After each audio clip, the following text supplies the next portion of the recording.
What's going on? Good morning. It is day 2, and like the last time I camped here, it is cold. We don't have a thermometer with us to tell us exactly what the temperature is, but judging by the way my quilts are acting, at least got down to the mid-teens. It feels colder than that with the humidity, but the air temperature, the actual temperature is probably about 15 or so. It's about what we were expecting. But let me show you how I had my stuff set up here, because I did stay warm. I was warm enough where I slept in real large chunks. It's after 7 now. I thought we'd be up way sooner than that. But I got my tarp. Like I said yesterday, this is my 1106 tarp, which is an ASIM tarp. So it's just up for wind block. And not really wind block, but more like wind disruption. So if there's any strong gusts coming in, it's not hitting me directly. And then I got my 10-degree underquilt. And that's just, you know, by itself underneath there. And then I got my 10-degree top quilt, which I got hanging up on the ridge line. But inside that, I've got my 40-degree Teton sleeping bag. It's like a fleece sleeping bag. It's real light. So I unzipped that about halfway, turned it into a another top quilt. And then I just, once I had it on my feet, I stuck my feet inside my top quilt. And that gave me a lot of warmth there. But then up top, this is my quilt I use in the summer. It's my 3/4 underquilt. I basically just call it a utility quilt because I use it for all kinds of stuff. I could actually put this in between my underquilt and the hammock and give me an extra layer there. But what I did this time, I just brought the suspension up through my continuous loops here. And I got a hook so I can open it up. You can see that. And then I just laid it down. When I got in, I sat on it, and then made like a secondary cocoon. So almost had like a sleeping bag, a 2-piece sleeping bag underneath there. And I'll tell you, I was warm. I don't wear my jacket when I'm sleeping. So I took my jacket and I hung it on the foot end. So I just zipped it up over the foot end, just to keep a little extra warmth. Because usually, if you can keep your core warm, your feet are what get cold. And I know this is a 10-degree set, and that 10-degree is the minimum. So I know around 15, I start to feel the heat soak out of the quilt set, if it's the only thing I got.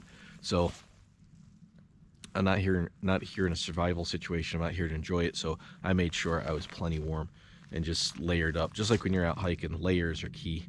Because as you sleep, your core temperature starts to not drop, but you're not generating as much heat because you're not moving. So anything you do to stay warm. And I keep my water bottle in there with me. I just lay it next to me so that way it doesn't freeze. And I stayed nice and warm. So I'm gonna make some breakfast.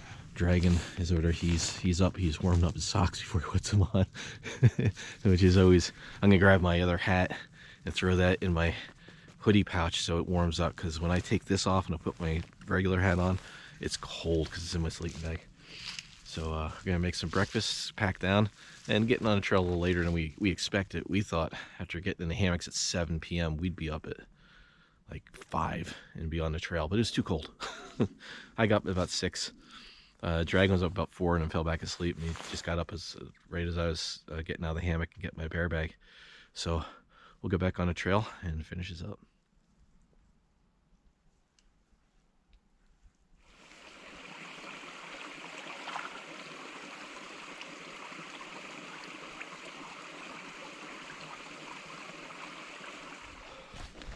All right, it is like just after 9, like 9:02 or 9:03 or something like that. And we are just getting on the trail later than we thought, but we got all day. We got 13 miles ahead of us today, and we've got a lot of forest like this ahead of us. We've got the whole Choke Creek run. We've got Choke Creek Falls. We've got the pine plantations over by Butler Run and Keller Swamp. So we've got some cool scenery. Some very cool scenery for the day. And lots of sun. So I assume that once we start moving for a minute, we get out in the sun, it's gonna warm up quick. probably start shedding layers in the not too distant future, but right now, after being stopped in camp and breaking everything down, my feet are cold. They're nice and warm in the hammock last night, but now I swapped out my socks and put my extra layer on under my sealskins because we got some water crossings and some marshiness, and that just cooled my feet right off. So moving for a little bit, it's going to be nice. Oh, there's that sun. There it is. Oh, that's nice.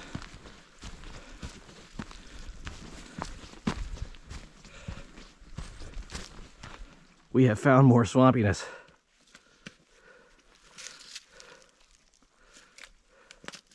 That log he's on rolls a lot. I jammed it against the mud bank. Yeah. My trekking pole on the opposite side so it would move. Nice. So we got a couple spots like that on this trail, on this section of trail. It used to be worse before they did the lower reroute down here by Trout Creek that takes out the upper section of the opposite side of the Trout Creek Nature Trail.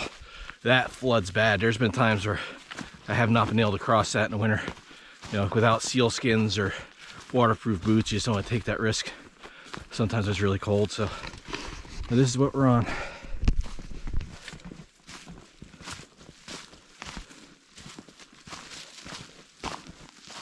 This is what at least I call the elephant ear. I don't know what everybody else calls it.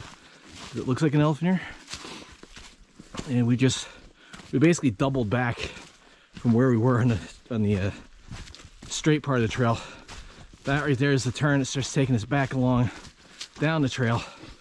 Then we get down to the lower section and we got to turn, come back up, and then back to, I'll put an overlay of what it looks like on the map.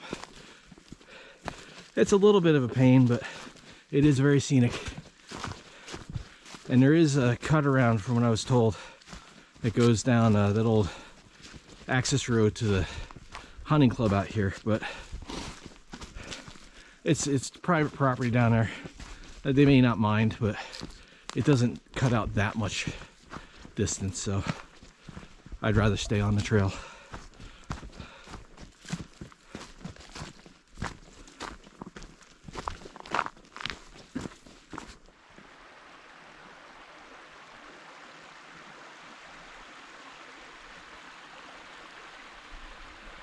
All right, we have made it down to Choke Creek. Making pretty good time again today. And it's the water looks a little lower than last time I was here, so maybe the flooding won't be as bad. That was not really flowing at that beaver dam right here at Christmas. And there's like two more. They really got this stepped, those beavers, so I don't know if maybe they came down and maybe moved them, because it was getting bad. But I see campfire. I hope that's campfire. There must be that couple. Oh yeah, I see people. All right. So, people moving. Another gorgeous day. It's starting to warm up a little bit.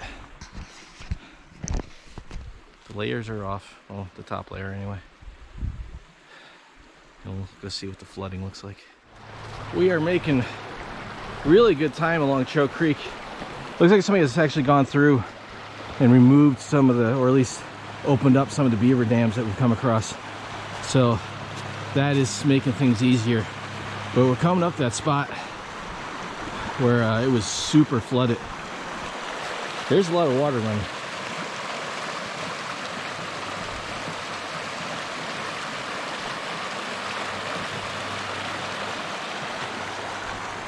This is just gorgeous out here.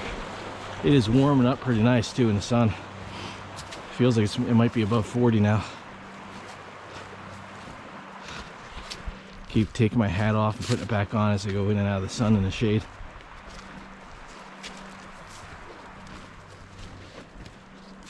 Look how beautiful it is.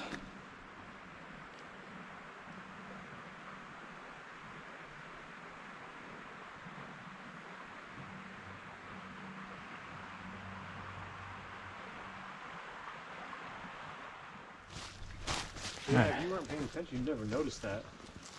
The tree? Yeah. Yeah. So this is still flooded. I mean, I know how to get across it now, but the trail used to go straight through. and cut across like right over in there. But man, it's a lot of beaver flooding.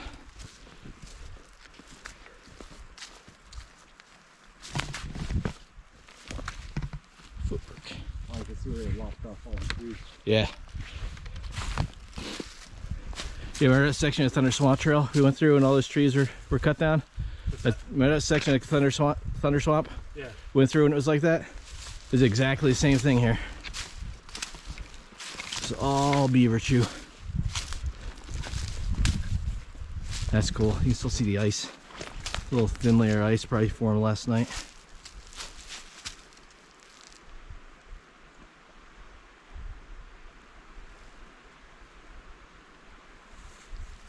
So they have not cleared this beaver dam. Still, I can hear it flowing, but picture that. Let's go take a look at the beaver dam.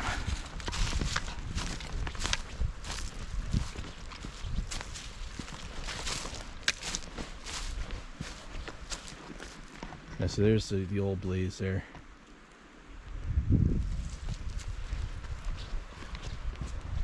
You see all through here. Beaver chew, beaver chew, beaver chew, beaver chew, beaver chew.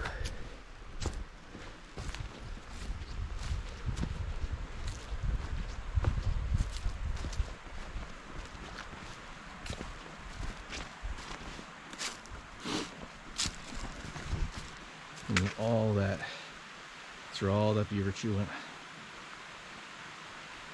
Raise that up a good 3.5 to 4 feet.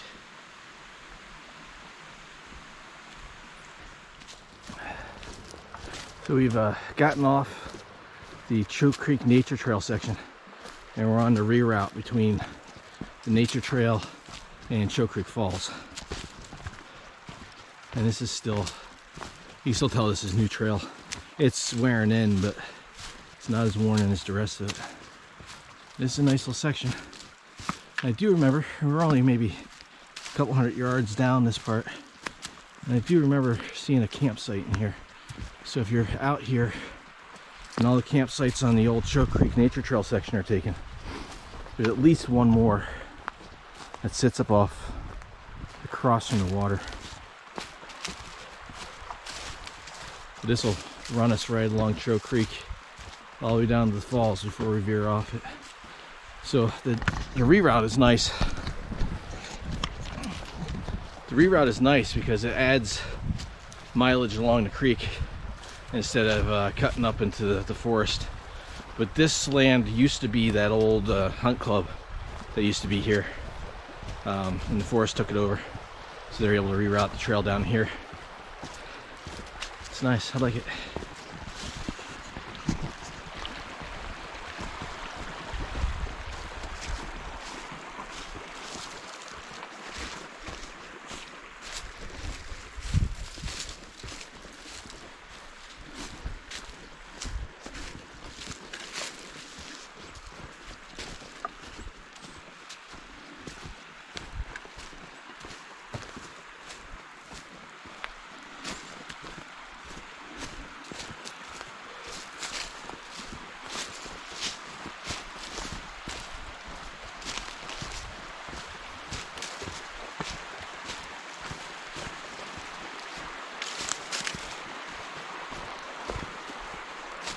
We're about 5 minutes down the trail from the Choke Creek Nature Trail section, the Yellow Blaze.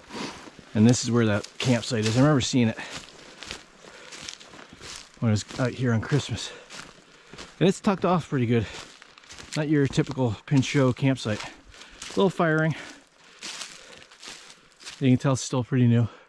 The trees look, that looks a little sketchy. They're not bad. You could hang a hammock in here. But yeah, so this is an option if you're coming along and you don't, if you're coming along from the Choke Creek Nature Trail and all those sites are taken, they do fill up pretty quick, especially in the summer on the weekends. So this is another option. The next site is down here a little ways, closer to the I think there's one more right before the falls. And then there's one immediately before the falls, like 50 feet from the falls, and then there's one across the falls, but you got to actually cross the falls to get to it. So that's not always possible depending on the water flow. But now we zigzag across this little creek a couple times, but that's okay because it's gorgeous, even with dragon in frame.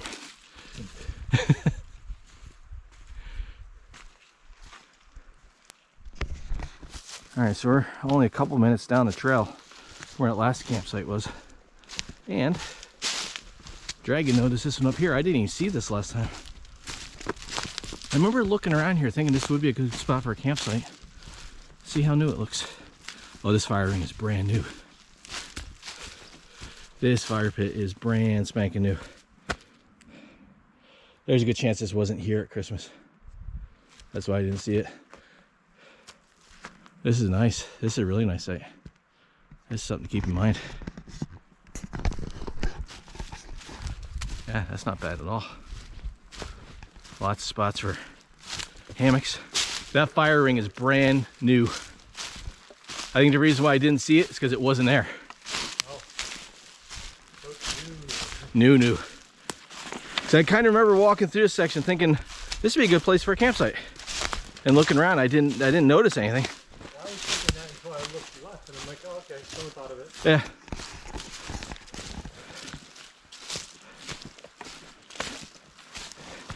It is a shame though that this really is not anything to look at, this trail. It's so boring. Kidding.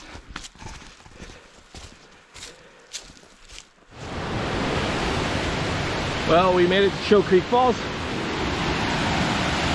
It's gorgeous back here. I've shown this a bunch. It's a beautiful area.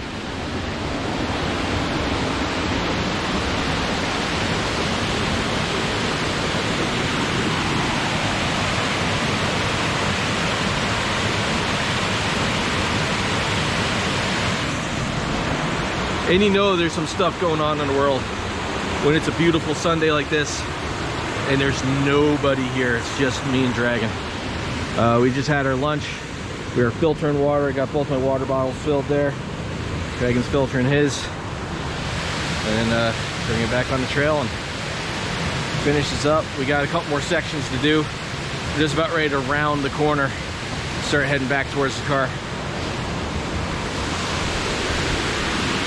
But it has remained just an absolutely gorgeous day.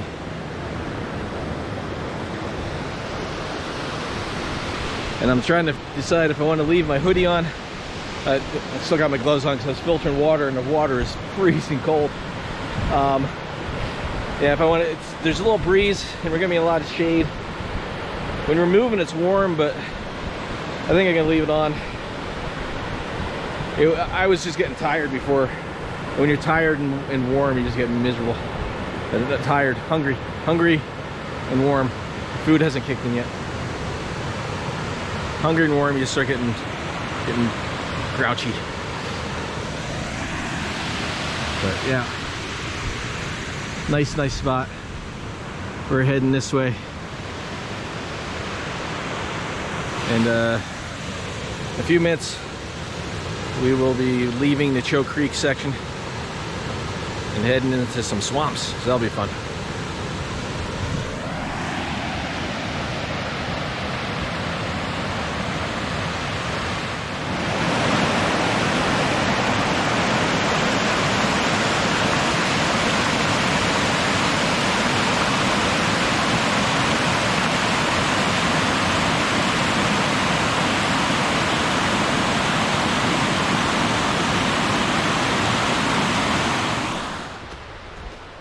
Lunch break's over. We're leaving the falls behind. And actually, just as we were getting our packs on and getting ready to go, a group of people showed up, so it's actually kind of encouraging to see there's people out. That's nice. Now they'll have the fall for themselves. Yeah, true. They'll have the falls themselves that we're leaving, so it's nice to hand that off. And trying to like mentally go through what we have left here in the trail. And we got a little distance, but there's nothing really too difficult. There's the incline at Spruce Swamp, which isn't really bad. That's the only spot I'm really concerned about as far as swampiness, because that is that's the spot where in my last video I walked across, it was all ice. There's a swamp underneath there, so I'm sure there's a way around it. Just gotta find it. And there's one more water crossing that I remember, and that's over by Keller Swamp. That shouldn't be too bad. So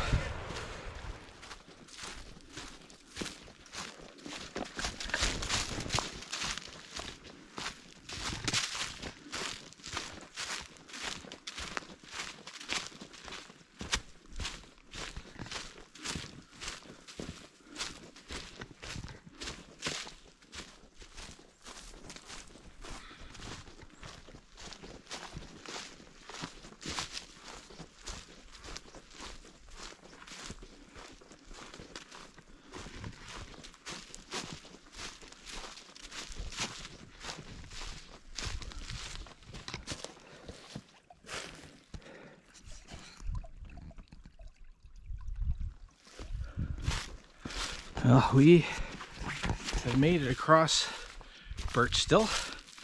We made it across Keller Swamp, and we're now on Spruce Swamp. And this is the spot. I'm pretty sure it's gonna be real swampy. And here's some swamp. Get around this. Not sure how bad this will be. It's up there by where Dragon is, where it was just completely frozen over. I came by here Christmas.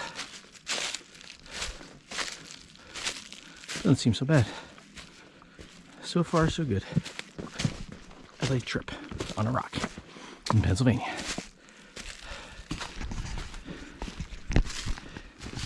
Definitely getting warmer. It's probably, the phone says it's 40. It feels a lot warmer because we're moving. But hoodie's off. And my legs are super warm because I got my base layer on and I got my sealskins on. So it's definitely toasty right now. This is nice. We're now basically on our, almost to our last section of trail before we get out to the 3/4 mile road hike. So got a few more miles to go. But once we get to the top of this, we'll run into the Stone Tower Trail, and that'll take us Stone Tower and McClintock's Gate. It's like a joint trail, and once we get to that, that's our last section of forest till we get to the road.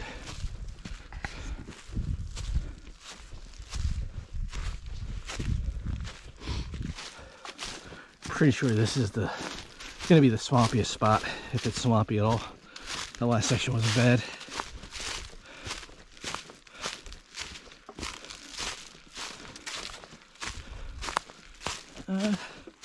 This does not look too bad.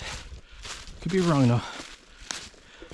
So we're gonna turn right up here in about maybe 75 to 100 yards, and that's at the bottom of the trail, and that's usually when it's real swampy.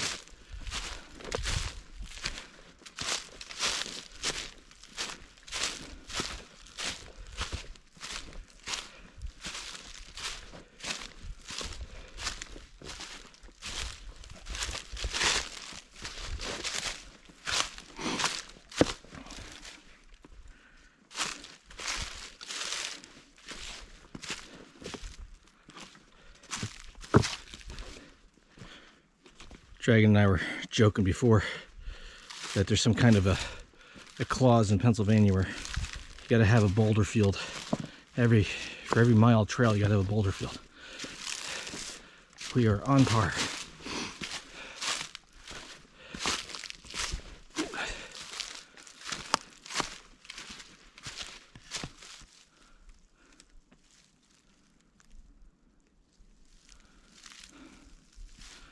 It is pretty though.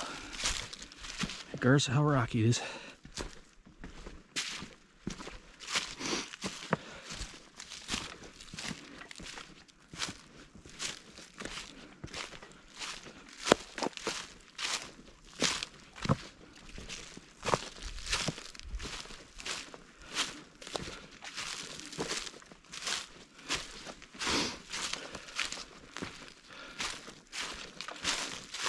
I am pretty sure this is a section that was all swamp. Could be wrong, might be over the hill. Might be over the hill.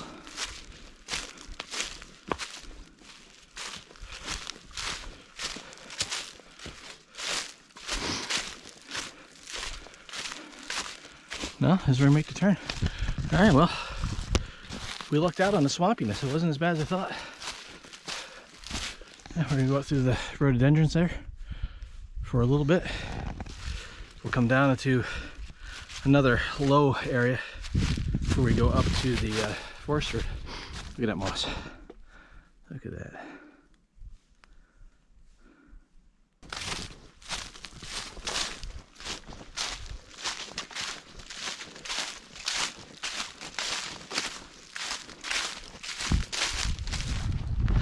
So we are done with the climbing.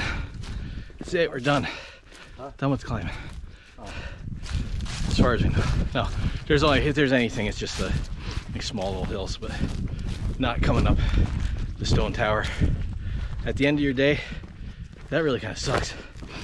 Dragon did document that grade a little bit in his video. You want to see that, and he also showed the tower, which I showed in the last one. It's just power rocks. But we are now on the this will turn into McClintock's Gate Trail as we get down to the bottom of this, and then this will take us back out to the main road, and then we just got a road hike back to car to that. So we still got about 2 miles ish to get out, get back to the car. So still a little hiking left to do, and we're about a mile from the last boulder field. And what do we got? Boulder field. Doesn't fail.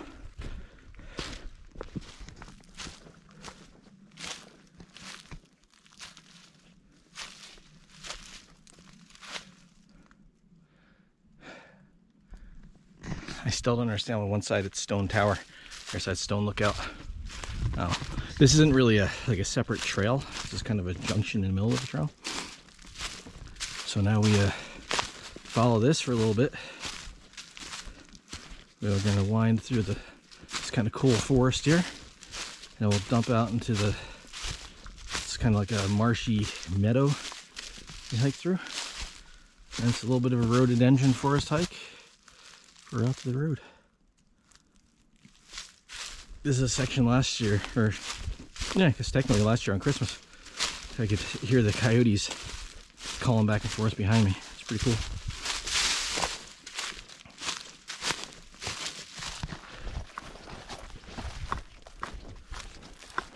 I've always liked this little section of trail.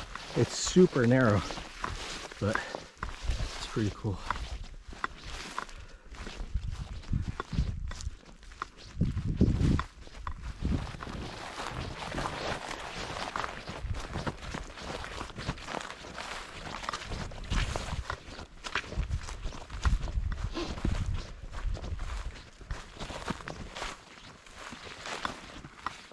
We just came through all the rhododendrons.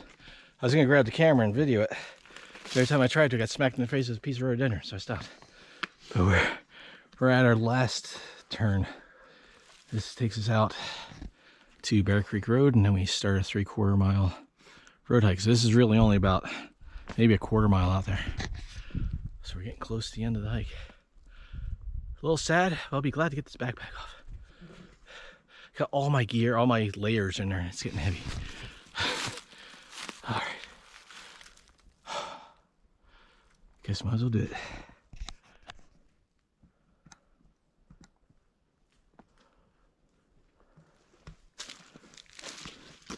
Well, we are out of the woods. Now starts 3/4 mile real road hike on a real freaking road. No forest road here. This is where I'm gonna do my clothes. We've all seen that parking lot a million times with me. So what do you think, Drake? This is your first full circumnavigation. It's good. It's nice to finally complete it. I'm using fancy words now. No, it was nice getting to see some of the south side. Definitely lives up to its wet reputation. Yeah. But all in all, really good hike. I like how the south side really follows the streams a good chunk of the way.